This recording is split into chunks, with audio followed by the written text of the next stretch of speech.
گھروں میں قرآن پڑھا جائے گا، جادو ٹونا نظر بد ساری چیزیں گھروں سے ختم ہو جائیں گی۔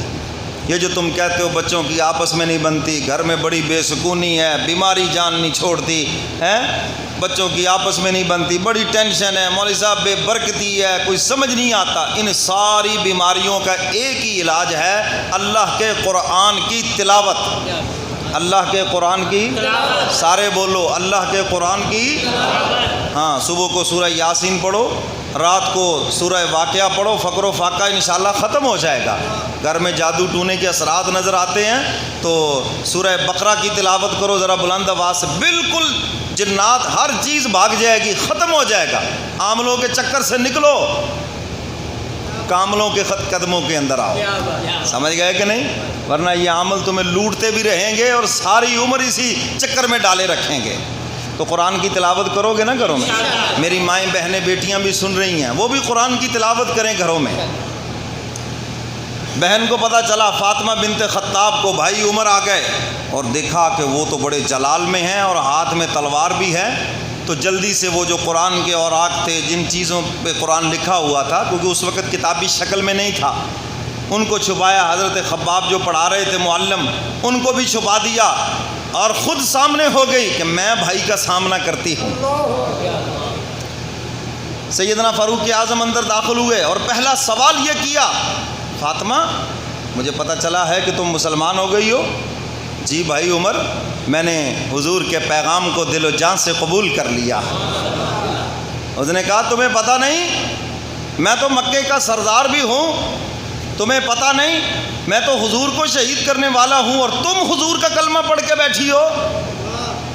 جلال میں آئے اور بہن کو مارا، بہنوئی کو مارا، مار مار کے جب تھک گئے تو ساتھ ہی کہنے لگے فاطمہ یہ نہ سمجھنا کہ مجھے کوئی ترس آ گیا ہے، میں ذرا تھک گیا ہوں، تازہ دم ہو لوں پھر تمہاری خبر لیتا ہوں۔ وہ فاطمہ بنت خطاب تھی، کیا کہنے لگی؟ او بہن بولی گر تو ہم کو مار بھی ڈالے، بہن بولی گر تو ہم کو مار بھی ڈالے، او شکنجوں میں کسے یا بوٹیاں کتوں سے نچوا لے۔ بہن کہنے لگی عمر پھر تمہاری بھی بھول ہے، اگر تو یہ سمجھتا ہے کہ ظلم و ستم سے مجھ سے کملی والے پیغمبر کا دامن چھڑا لے گا، مجھ سے کملی والے پیغمبر کا دین چھڑا لے گا، عمر پھر جس ماں کا دودھ پی کر تو کفر کی حمایت میں پکا ہے، اسی ماں کا دودھ پی کر میں مصطفیٰ کی حمایت میں پکی ہوں نا۔ فرمایا اگر میرے جسم کے ٹکڑے ٹکڑے بھی کر دو تو ہر ٹکڑے سے محمد کے کلمے کی آواز آئے گی صلی اللہ علیہ وسلم۔ او بہن بولی گر تو ہم کو مار بھی ڈالے، او شکنجوں میں کسے یا بوٹیاں کتوں سے نچوا لے، او ہم دین حق سے ہرگز پھر نہیں سکتے، او بلندی معرفت کی مل گئی ہے گر نہیں سکتے۔ یہ نہیں کبھی بھی ہو سکتا۔ یہ پنکھا پیچھے والا بند کر دو۔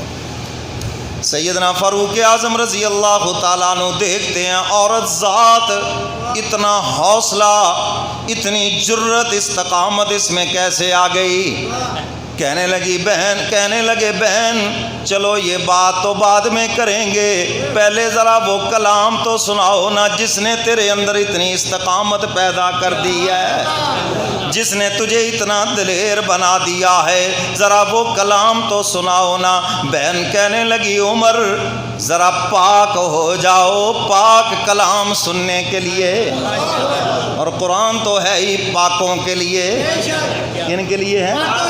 پاکوں کے لیے ہیں قرآن، ایمان والوں کے لیے ہیں، پاک باز لوگوں کے لیے ہے۔ فرمایا پاک ہو جاؤ، غسل کیا پاک ہو گئے، اور پھر معلم بھی سامنے آ گئے۔ اب بہن قرآن سنانے لگی، زبان سے قرآن سنا رہی ہے اور دل سے دعا دعائیں کر رہی ہے۔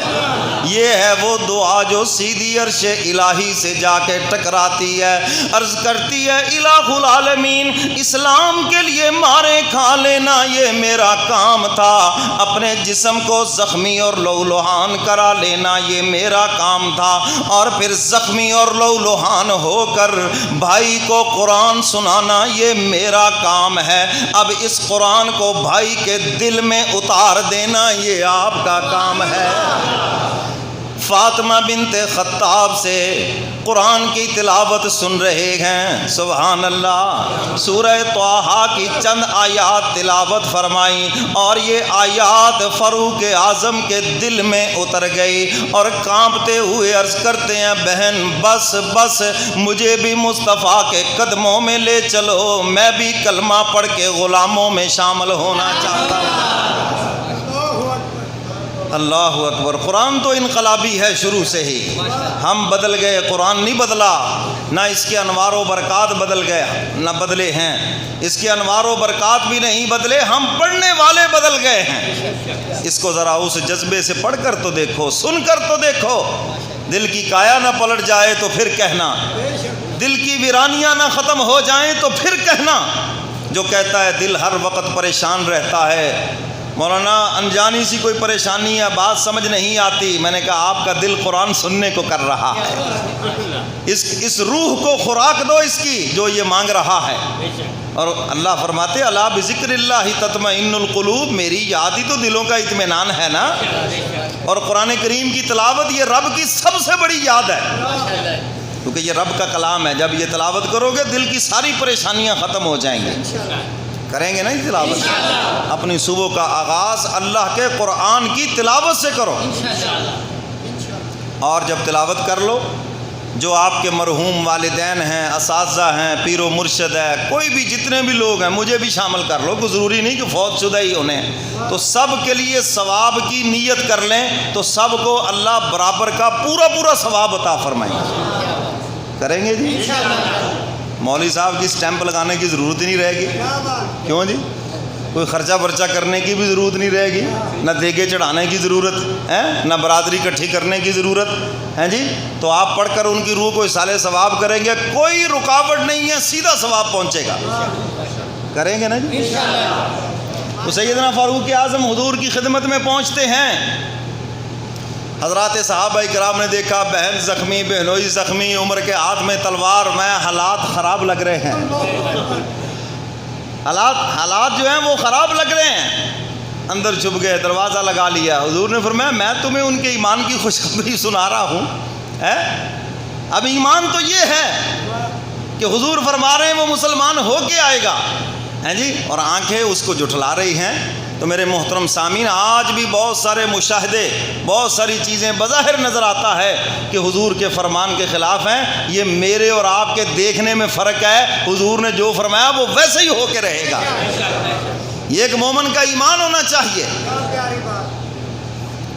سیدنا فاروق اعظم آئے اور حضور کی خدمت میں آئے، حضور نے جلالی انداز میں کہا عمر کب تک ستانا ہے؟ عرض کیا اللہ کے محبوب آج ستانے نہیں آیا، آج تو غلام بننے کے لیے آیا۔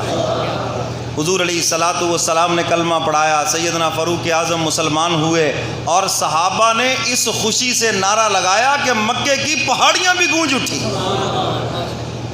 اللہ اکبر۔ تو میرے محترم سامعین، جناب کمتر مرحوم کا میں وہ پڑھ رہا تھا